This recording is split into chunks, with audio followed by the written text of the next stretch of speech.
Hello everyone. Last video la vandu nama male reproductive system and female reproductive system பத்தி ரொம்ப டீடைலா பார்த்தோம். இந்த வீடியோல வந்து நம்ம அதோட next topic வந்து gametogenesis. Gametogenesis னா என்ன மேம் அப்படினா genesis னா formation gametes அப்படின்றது male and female cells, haploid cells. So இந்த gametes எப்படி form ஆகுது அப்படின்றதுல the first subtopic வந்து male ஓட gamete எப்படி form ஆகுது, which means spermatogenesis. The word genesis means formation. The word genesis means what? Formation. Formation of what, ma'am? Formation of sperm. So, ஒரு sperm எப்படி form ஆகுது அப்படின்ற process-ஐ நம்ம எக்ஸ்க்ளூசிவாக படிக்கிறதா வந்து spermatogenesis.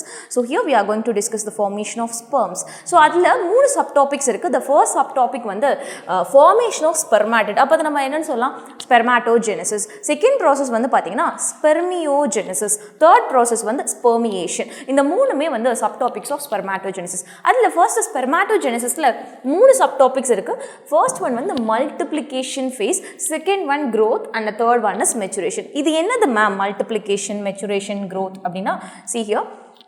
I have taken the germinal epithelial cells. First ma'am, the germinal epithelial cells na enna NCERT la கொடுத்திருக்காங்க, but எங்களுக்கு அது புரியல, அது எங்க இருக்குன்னு சொல்ல முடியுமா அப்படினா yes, you take seminiferous tubule. Testis contains seminiferous tubule இல்லையா? Seminiferous tubule. There are two different types of cells present in seminiferous tubule. Seminiferous tubule குள்ள ரெண்டு cell present ஆயிருக்கும். ஒன்னு germ cell, இன்னொன்னு Sertoli cell.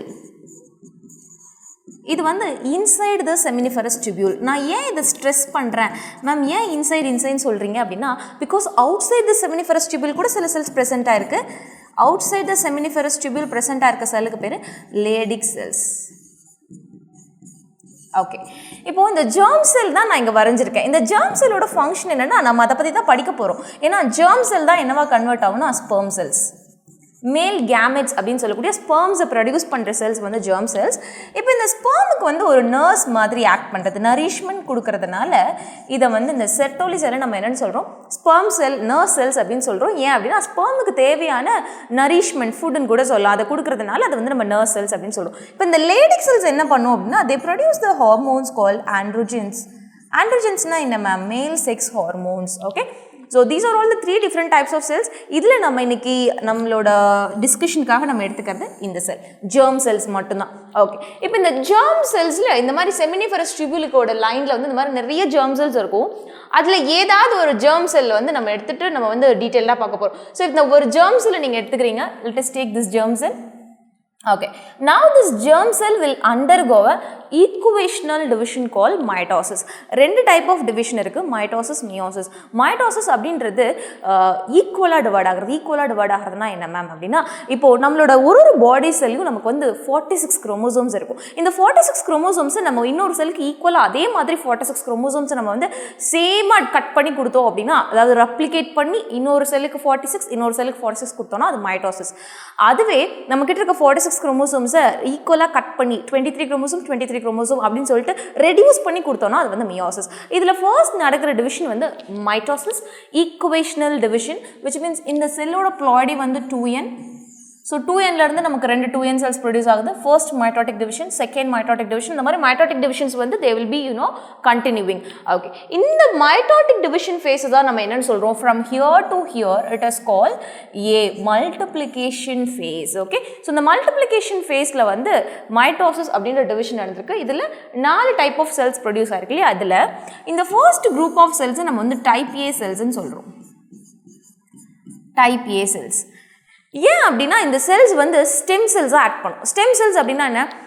ஒரு மேல் எடுத்துக்கிட்டிங்க அப்படின்னா, அந்த மேல் ஒரு பாய், ஒரு ஜென்ஸ், ஒரு மேல் பாடி எடுத்துக்கிட்டிங்க அப்படின்னா அவங்க வந்து டில் டெத் வரைக்கும் அவங்களால வந்து ரீப்ரொடியூஸ் பண்ண முடியும். அவங்களோட ஃபர்டிலிட்டி, அதாவது அவங்களுடைய ரீப்ரொடக்டிவ் கெப்பாசிட்டி வந்து அவங்களால வந்து அவங்களுக்கு வந்து அதில் எந்த லிமிட்டேஷனுமே கிடையாது. இது வரைக்கும் தான் அவங்களால ரீப்ரொடியூஸ் பண்ண முடியும், இதுக்கு மேலே உங்களால் ரீப்ரொடியூஸ் பண்ண முடியாது அப்படின்ற மாதிரி எந்த ஒரு லிமிட்டேஷனுமே மேலுக்கு கிடையாது. ஏன் அப்படின்னா அவங்க பாடியில் ஒரு ஸ்பெஷல் டைப் ஆஃப் செல்ஸ், அது என்ன செல்ஸ்? Stem cells. இப்போ இந்த ஸ்டெம் செல்ஸ் இருக்கிறதுனால மேல் வந்து they keep on producing the sperm, but female female அப்படி கிடையாது கண்ணா. ஃபீமேலில் வந்து there is some limitation, only limited number of eggs. இவ்வளோ எக்ஸ்னா இவ்வளோ தான், 1000, 10,000, that's it, that's your limitation. After the eggs completed ஆனால் என்ன ஆகும்? Yes, you cannot reproduce. That stage is called menopause. But see, there is a difference between male and female. So male வந்து they can reproduce till the death because of what? Stem cells. Why? Because இந்த செல் வந்து divide ஆகிட்டே இருக்கும். இன்னொரு type B cells எடுத்துக்கிட்டோம் அப்படின்னா இதை வந்து டைப் பின்னு சொல்லலாம். இந்த செல்ஸ் வந்து இப்போ மியோசிஸ் டிவிஷனுக்குள்ளே அண்டர்கோ போகுது. அதுக்கு முன்னாடி இந்த செல்ஸ் வந்து என்ன ஆகும் அப்படின்னா just they will enlarge in the size. அதனால நம்ம இந்த ஃபேஸை நம்ம என்னென்னு சொல்கிறோம்? க்ரோத் ஃபேஸ் அப்படின்னு சொல்கிறோம். க்ரோத் ஃபேஸ்னால் என்ன? அந்த செல் வந்து வளருது, செல் வந்து சைஸில் பெருசாகிறதுனால நம்ம அதை க்ரோத் ஃபேஸ்ன்னு சொல்கிறோம். So second phase. இப்போ இந்த வளர்ந்த இந்த செல் வந்து ஸ்பெர்மை ப்ரொடியூஸ் பண்ணுறதுனால அதுக்கு பேர் ஸ்பெர்மாட்டோசைட். சைட்னா செல்லு. எந்த செல்லு ஸ்பெர்மை ப்ரொடியூஸ் பண்ணுதோ அதை நம்ம என்னென்னு சொல்கிறோம்?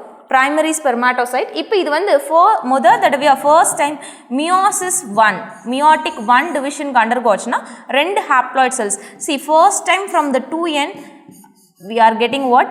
N. Okay, this is meiosis 1. Meiosis 1ஓட ரிசல்ட் என்னன்னு பார்த்தீங்கன்னா செகண்டரி ஸ்பெர்மாட்டோசைட் செல்ஸ் ப்ரொடியூஸ் ஆயிருக்கும். இப்போ இந்த செகண்டரி ஸ்பெர்மாட்டோசைட்ஸ் வந்து once again it will undergo the meiosis 2 and it will produce a cells called spermatids. Okay, இப்போ இந்த ஸ்பெர்மாட்டிட்ஸ் அப்படின்ற ஸ்ட்ரக்சர் ஃபார்ம் ஆகிற வரைக்கும் இந்த ப்ராசஸ்க்கு பேர் ஸ்பெர்மாட்டோஜெனிசிஸ். நான் சொன்னேன் இல்லையா, ஸ்பெர்மாட்டோஜெனிசிஸில் multiplication phase, growth phase and maturation phase. Multiplication அப்படின்றது mitosis, maturation அப்படின்றது meiosis. ஓகே, நெக்ஸ்ட் வந்து spermiogenesis பார்க்கலாம். ஸ்பெர்மியோஜெனிசிஸ் அப்படின்றது என்ன அப்படின்னா, ஸ்பெர்மியோஜெனிசிஸ் அப்படின்றது ஸ்பெர்ம்ஸ்க்கு வந்து டெய்ல் கிடைக்கிற ப்ராசஸ் தான் வந்து ஸ்பெர்மியோஜெனிசிஸ்.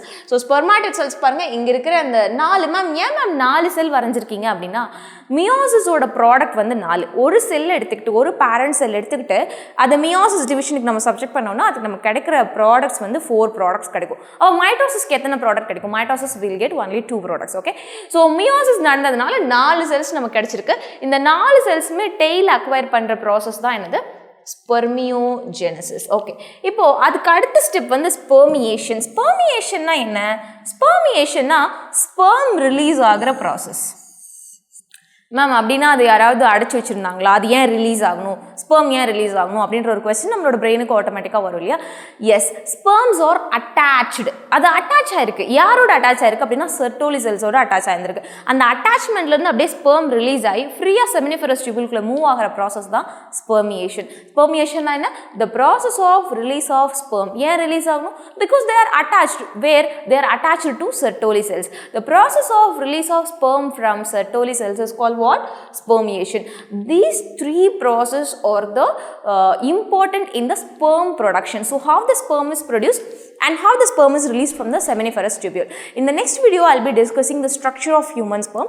இந்த வீடியோ உங்களுக்கு பிடிச்சிருந்ததுன்னா இந்த வீடியோவை லைக் பண்ணுங்கள். நம்ம சேனல் சப்ஸ்கிரைப் பண்ணலன்னா சப்ஸ்கிரைப் பண்ணுங்கள். இந்த வீடியோ யூஸ்ஃபுல்லாக இருந்ததுன்னா உங்களோட ஃப்ரெண்ட்ஸுக்கு ஷேர் பண்ணுங்கள். இன்னும் ஏதாவது டவுட்ஸ் இருந்ததுன்னா கமெண்ட் செக்ஷனில் கமெண்ட் பண்ணுங்கள். தேங்க்ஸ் ஃபார் வாட்சிங்.